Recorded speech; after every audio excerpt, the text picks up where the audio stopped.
사랑을 구하는 자요 그것을 거듭 말하는 자는 친한 것을 이간하는 자니라. 아멘. 잠언 17장 4절부터 9절까지 본문입니다. 사랑을 구하는 자, 사랑을 구하는 자라는 말씀의 제목입니다. 9절에 나와 있습니다.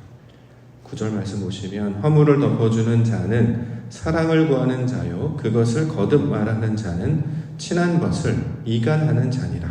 이렇게 증거하고 있습니다. 자, 사랑을 구하는 자, 우리로 따지면 하나님을 찾고 구하는 자를 가리키는 말입니다. 왜냐하면 신앙의 목적은 하나님을 알고 그의 속성과 성품을 닮아가는 과정이 되고 있기 때문이죠. 자, 따라서 성경에서 사랑이라는 단어가 나오면 이것은 사람들끼리의 감정을 주고받는 것이라기보다는 먼저 하나님은 사랑이시기 때문에 그분을 알게 되는 것. 그래서 그의 속성을 우리 가운데 심겨 새김으로 말미암아 그의 모습처럼 살아가게 되는 것을 가리키고 있습니다. 실제로 요한일서 4장 7절부터 보면 사랑하는 자들아 우리가 서로 사랑하자. 사랑은 하나님께 속한 것이니 사랑하는 자마다 하나님으로부터 나서 하나님을 알고 사랑하지 아니하는 자는 하나님을 알지 못하나니 이는 하나님은 사랑이시니라. 자, 우리가 서로 사랑하자라고 할 때 서로 사랑하자 그러면 이제 보통 우리는 사람들 사이의 사랑을 막 떠올려요. 옆에 사람 사랑하는구나, 내가 좋아하는 사람 사랑하는구나, 이성을 사랑하는 그런 말로 주신 것이 아니에요. 서로 사랑하자는 것은 하나님과 나잖아요. 성경은 하나님과 나와의 관계를 설명하고 있는 말이기 때문에 어떤 단어가 나오면 항상 그 관계는 하나님과 나와의 관계여서 사랑하자라고 하는 것은 하나님과 내가 서로 사랑하자 이런 의미가 되고 있는 것이죠. 왜냐하면 성경은 하나님을 사랑이시라고 이야기합니다.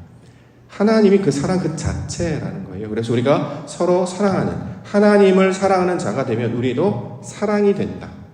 하나님은 사랑이시고 우리가 사랑이 뭔지 잘 몰랐는데 하나님과 연합하여서 하나님과 한 몸을 이루고 하나님을 사랑하면 하나님의 속성과 성품이 내게 전달해지는데 이제 하나님의 속성과 성품이 그 사랑이 내 안에 자라고 열매를 맺음으로 우리도 사랑하는 자, 더 나아가 사랑 그 자체가 된다라는 것이죠.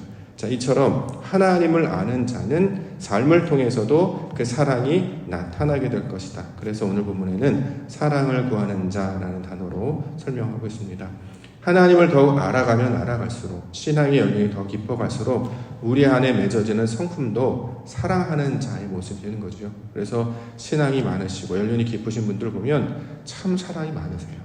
참 사랑을 많이 하세요. 이런 말을 하는 이유가 하나님의 사랑을, 그리스도의 사랑을, 성령의 사랑을 그도 깨달아 알고 있기 때문입니다. 오늘 본문에서 사랑을 구한다라고 이야기를 했는데 하나님을 구한다. 왜냐하면 우리 하나님은 사랑이시기 때문에 세상에서 사랑처럼 숭고한 개념이 없죠. 그래서 노래로도 문학으로도 영화로도 이야기로도 무엇이 사랑이냐, 이것이 사랑이냐 정말 많은 사람들이 평생을 통해서 이것이다 저것이다 이야기를 합니다. 근데 놀랍게도 사랑은 모든 이들에게 감동을 주는 것이고 모든 이들이 다 알지 못한 태어나면서부터 생득적으로 타고나는 그 찾게 되는 그게 무엇일까를 끊임없이 이제 찾고 구하는 모습으로 살게 하셨단 말이죠.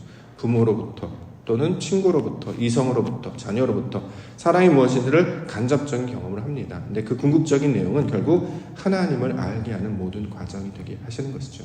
사랑을 어렸을 때부터 많이 받은 자들, 그리고 사랑을 많이 아는 자들, 더 나아가 하나님을 아는 자들로 나아갈 때 세상과 구별되는 그 모든 사랑으로도 다 이야기할 수 없고 그것으로 다 따질 수 없는 훨씬 더 크고 위대한 그 하나님의 사랑, 이것을 이 땅에 사랑하는 저와 여러분들에게 보여주시고 가르쳐 주셔서 그것을 위해 살게 하여 주신 줄 믿습니다. 그러므로 하나님을 구하는 자, 지혜를 구하는 자, 오늘은 사랑을 구하는 자 되게 하여 주시옵소서. 이렇게 간구하며 기도 가운데 나아가는 길의 시간이 되기를 소망합니다. 9절 말씀을 보면 어떤 사람이 사랑을 구하는 자냐 봤더니 허물을 덮어주는 자다. 더 이상 거듭 말하지 않는 자다. 자, 이렇게 9절에 말하고 있습니다. 9절 보시면 허물을 덮어주는 자는 사랑을 구하는 자요 그것을 거듭 말하는 자는 친한 것을 이간하는 자니라. 먼저 이제 친한 것을 이간한다라고 하는 것은 여기서 말하는 친한 것이 누굴까요? 하나님이에요. 그렇죠? 우리가 다른 사람의 허물을 이제 보면 허물이 없는 사람은 없잖아요. 연약하거나 부족하거나 죄가 있거나 뭐 이렇게 뭐 여러 가지 특성들이 있습니다. 근데 그것을 덮어주지 않냐고 계속 거듭거듭 말하면 하나님과의 관계를 이간시키는 것이라는 거죠. 왜냐하면 하나님이 그를 사랑하는데 우리가 뭐라고 그의 약점을 다 자꾸 들춥니까? 그렇죠? 그래서 그걸 이간하는 것이다 이렇게 이야기한단 말이죠. 허물을 덮어주는 것은 사랑하는 자들이 당연히 해야 할 일이지만 더 나아가 반드시 이걸 지켜야 되는 것은 우리보다 하나님께서 더 잘 아시고 그의 연약함을, 그의 약점을, 그의 부족함을 더 아시고 그리스도 예수를 보내시기까지 사랑하시는 분은 그 하나님이시기 때문에 누구도 하나님께서 그를 향한 사랑을 끊을 수 없다라고 성경은 이야기하기 때문에 우리는 허물을 덮어주는 자로 나아가야 된다라는 것이죠. 처음부터 잘 되지는 않아요. 우리도 다른 사람 약점 이렇게 보여지면 이야기하고 싶고 말해주고 싶고 또는 그것 가지고도 이야기 나누고 싶은데 오늘 본문에서 하나님을 추구하고 사랑하는 자는 허물을 덮어주는 자다 자꾸 이렇게 이야기하고 있습니다. 우리 삶 가운데 부족함이 있습니다. 연약함이 있습니다. 근데 그것을 덮지 아니하고 그것을 이렇게 들추는 사람이 있죠. 뭘 잘못했다, 이게 틀렸다, 저게 틀렸다. 근데 이것은 어떤 속성이 가깝냐면 이 소위 말하는 대적하는 자, 참소하는 자의 특징이죠. 그 특징이 누굽니까? 사탄이잖아요. 그 사탄의 영향을 받는 사람들은 자꾸 이를 들춰내요. 근데 반면에 성령이 하는 일, 하나님은 자꾸 덮어준단 말이죠. 왜 덮냐면 사라지지 않았어요. 없어지지 않았어요. 그런데 덮어지는 이유는 하나님께서 이것을 치유하실 것이기 때문에 눈에 보입니다만 그걸 덮어서 그것을 소위 우리로 말하는 이제 커버한다고 하죠. 변호한다고 하죠. 그가 그렇게 된 것은 우리가 그것을 감안하여서 하나님께서 그를 지키시고 하나님의 때에 온전케 해주실 것이기 때문에 우리가 약점을 보지 아니하고 하나님께서 하실 일 기대며 나아가는 그래서 사랑을 구하는 자는 허물을 잡고 덮는 자로 살게 하여 주시옵소서. 우리가 간구하며 나아갈 것입니다. 그러기 위해서 늘 연습해야 합니다. 허물이 드러나거든 그것을 소위 말하는 말로 하는 실수를 점점 이제 줄이고 눈으로 보던 거기서 이제 눈으로 보지 않으러 돌이키고 그가 어떤 모양 때문이 아니라 하나님의 계획이 있기 때문에 그렇습니다. 지금 당장 올해 당장 변하진 않을지라도 하나님의 때에 온전케 해주실 것을 기대하기 때문에 사실 하나님께서 우리를 구원해 주신 것은 누구보다도 허물이 많은 자임을 우리는 기억해야 할 것이죠. 먼저 사랑받는 자로 하나님께 사랑을 구하는 자로 사람들에게 나타나는 것 우리가 덮어주게 하여 주시옵소서. 하나님 앞에 죄를 범하지 않고 영광을 가리지 않게 하여 주시옵소서. 이렇게 간구하며 기도 가운데 나아가기를 원합니다. 조롱하는 자에 대한 이야기 나오는데요. 4절과 5절 악을 행하는 자는 사악한 입술이 하는 말을 잘 듣고 거짓말을 하는 자는 악한 여가 하는 말에 귀를 기울이느냐. 가난한 자를 조롱하는 자는 그를 지으신 주를 멸시하는 자요 사람의 재앙을 기뻐하는 자는 형벌을 면하지 못할 자니라. 예수님께서 공생 시작하셨을 때 제일 먼저 하셨던 것이 이제 사단과 시험하신 장면이잖아요. 그게 뭐냐면 사단은 이제 우리 육신의 소망, 우리 육신의 어떤 정욕 이것을 부추기는 말로 계속 귀에 속삭인단 말이죠. 거기에 귀를 기울이며 반응하면 악에 반응하는 것이다. 이제 이런 말이 되는 것이죠. 우리 안에는 지식이 하나님을 아는 지식이 있고 성령이 있고 소위 말하는 사랑이 있다면 하나님께서 기뻐하시는 것에 반응하게 되는데 여기 보면 자꾸 사악한 입술이 하는 말을 그것에 귀가 따라가고 거짓하는 말에 우리도 따라가고 그러니까 미운 말 하는 것을 우리로 따라가고 이렇게 하는 것은 성령에 반응하는 것이 아니라 사탄 마귀가 유혹하는 것에 반응하는 것이다. 자, 이렇게 지금 설명을 하고 있습니다. 그래서 조롱하는 자는 주를 멸시한다 이렇게 얘기하죠. 5절에 보면 가난한 자 성경에서 말하는 이제 가난한 자는 하나님에 대한 지식이 없어서 그렇죠? 알지 못하는 자를 성경은 가난한 자라고 이야기합니다. 그래서 예수님께서 십자가에 달려 죽으실 때에 그 사람들에서 아버지 저들을 용서하여 주시옵소서. 왜요? 저들이 무슨 일을 하는지 알지 못하기 때문에 지식이 부족하기 때문에 하나님을 알지 못하기 때문입니다 라고 그들을 변호해 주셨습니다. 자, 그러므로 가난한 자 하나님을 알지 못하여서 저지를 수밖에 없는 그 악함, 그 죄악에 대해서 조롱하지 말라. 너는 왜 그거밖에 되지 못하냐? 어떻게 그렇게밖에 안 되냐? 그렇게 하지 말라는 거죠. 왜냐하면 주를 멸시하는 것과 똑같다. 왜냐하면 사람의 재앙을 기뻐하는 자는 형벌 면하지 못한다. 사람의 재앙이라고 하는 것은 이제 하나님의 뜻을 이해하지 못하는 것을 가리키고 있는 말입니다. 예를 들어서 출애굽기에 보면 하나님께서 이 애굽 백성들에게 재앙을 내리시죠. 강이 변하여 피가 되고 감기 이파수 메고 독감장할 때 그 10가지 재앙들의 사건이 나타나는 거죠. 이걸 우리는 재앙이라고 이제 명칭을 붙이는데, 왜 재앙이라고 붙이면 이 하나님이 하시는 일은 하나의 표적이에요. 어떤 사인을 우리 가운데 가르쳐 주시는데 그것을 봐도 그게 무슨 뜻인지 알지 못하면 이게 재앙이 되는 거예요.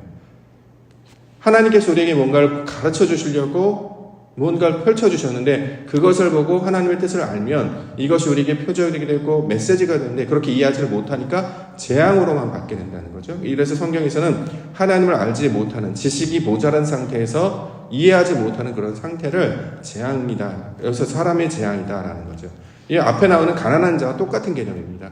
하나님을 아는 지식이 부족하여서 이해하지 못하고, 또 어떤 사건들이 상황이 생겼는데도 불구하고 이해하지 못해요. 예를 들어서 우리 삶 가운데 그런 일들이 일어나잖아요. 그래서 한탄하고 좀 답답해하고 속상해하고 이러면 왜 그래? 이렇게 우리가 이제 보통하게 되는데 그렇게 하지 말라라는 거죠. 그래서 우리는 하나님의 뜻을 품고 그 속성을 닮은 자이기 때문에 마치 하나님을 모르는 사람처럼 그것도 알지 못하느냐, 하나님의 뜻도 깨닫지 못하느냐. 그래서 이제 욥기에 보면 이제 친구들이 욥에 대해서 여러 가지 이야기를 하는데 이것이 그에게 도움이 되지 못하고 오히려 그에 대해서 조롱하고 비판하는 모습이 되고 있기 때문에 그렇게 하지 말 것을 우리 가운데 가르쳐주고 있습니다.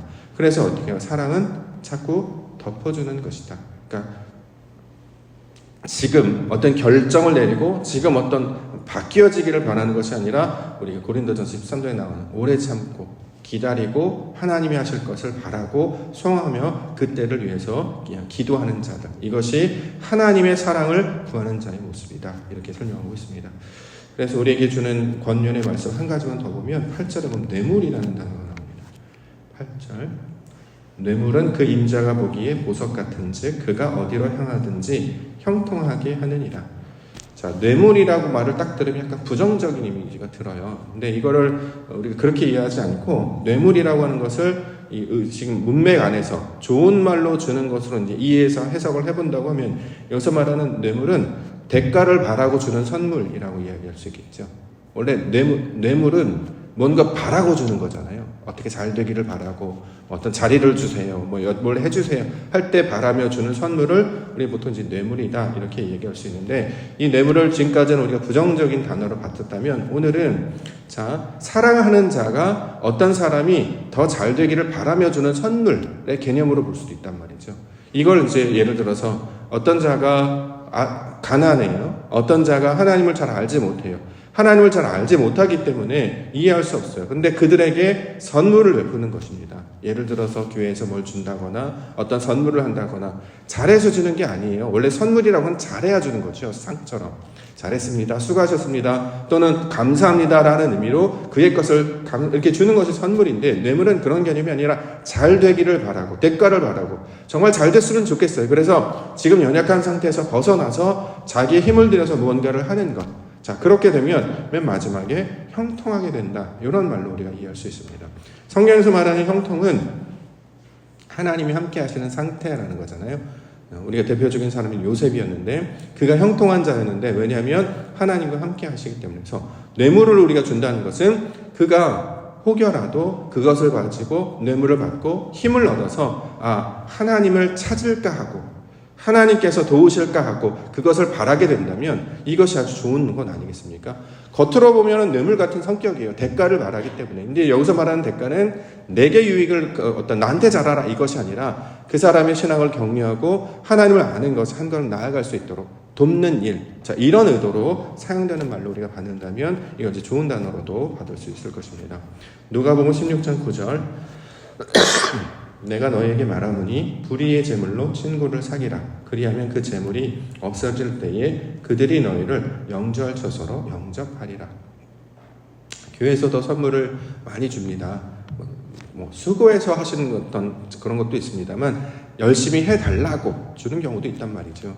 반드시 뭐 당연히 항상 이것은 이것 때문에 저것은 저것 때문에 아니고 그들의 신앙을 격려하고 또 힘이 조금이라도 될까 하여서 조금씩 이런 걸 돕는단 말이죠. 왜 그러냐면 그런 자극적인 것, 감각적인 걸 알아야, 그래야 하나님을 전혀 모르는 사람들한테 왜 하나님을 모르냐라고 탓하거나 조롱할 것이 아니라 우리가 그리스도의 편지요 사도, 보내심 받은 자가 되어서 하나님의 기쁨의 소식을 전하는 것으로 그들을 격려하고 응원하며 나아가면 이것이 하나님의 입장에서 좋은 선물이 될 수 있기 때문이다. 물론 사람들이 보면 뇌물과도 똑같은 성격 아니냐 이렇게 말할 수 있겠습니다만 우리 하나님의 이름으로 주는 선물, 자 이것을 가리키고 있는 말입니다.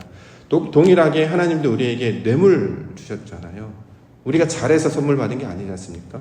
그리스도 예수를 받은 이유는 우리가 잘했기 때문에 받는 것이 아니라 잘하라고 받은 것이죠. 그래서 그리스도 예수를 붙잡고 나아갔더니 예수님도 우리에게 또 선물을 주시네요. 그것이 바로 성령이었습니다. 하나님의 때에 그가 역사하실 그때 우리가 그것을 기대하며 나아가는 것, 그럴 때 형통하게 되는 것, 하나님과 함께 하나님을 찾고 아버지 뜻 안에 거하게 될 것이다. 자, 이렇게 말씀하고 있습니다.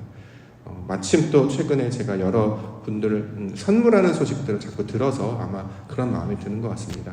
하나님한테 더 잘했으면 좋겠어서 나한테 잘하라고가 아니라 하나님을 하게 하는 것이 참 귀해서 뿐만 아니라 이런 것으로 또 작은아마 미력하나마 힘을 얻어서 하나님을 찾을 수 있도록, 그래서 사랑받지 못하여서 나타나는 것, 하나님을 알지 못하여서 나타나는 그것에서 조금이라도 채워져서 그것을 통해 하나님을 알 수 있게 된다면 그것을 위해 최선을 다하는가, 아마 그런 심정으로 많은 분들에게 선물을 하는 게 아닐까라는 생각을 해보게 되었고, 마침 이 말씀을 만나면서 뇌물이 부정적인 단어로 지금까지 계속 사용해 왔는데 우리가 낮과 밤을 해석할 때도 낮도 좋은 것이고 밤도 좋은 것이라고 해석하는 것처럼 악인도 마찬가지죠. 하나님을 알지 못하는 것, 무조건 나쁜 것인 줄 알았는데 우리의 상태가 악인의 상태였는데 의인의 상태로 바뀌어지는 과정이라면 나중에 이 뇌물의 상태라면 이것도 하나님이 주시는 선물의 상태로 바뀌어지게 된다라는 거죠. 우리가 받은 그 하나님의 그 은혜와 사랑을 통해 하나님의 그리스도의 복음을 우리가 기쁨으로 나아갈 때 그러면 결국 하나님의 사랑을 전파하며 증거하는 자로 살게 하여 주실 줄 믿습니다. 그렇게 하나님을 구했다 보니 그가 사랑이시네요. 하나님을 구하고 하나님을 알기를 원했더니 우리에게 가르쳐 주시는 것은 결국 사랑이시네요. 그럼 우리도 사랑의 사람으로 살게 되지 않겠습니까? 그 하나님의 사랑, 그 사랑을 전하시며 아버지께서 기뻐하시는 일을 감당하시는 믿음의 성도님들 하나님의 교회 되시기를 주님의 이름으로 완전히 축원합니다. 기도하겠습니다.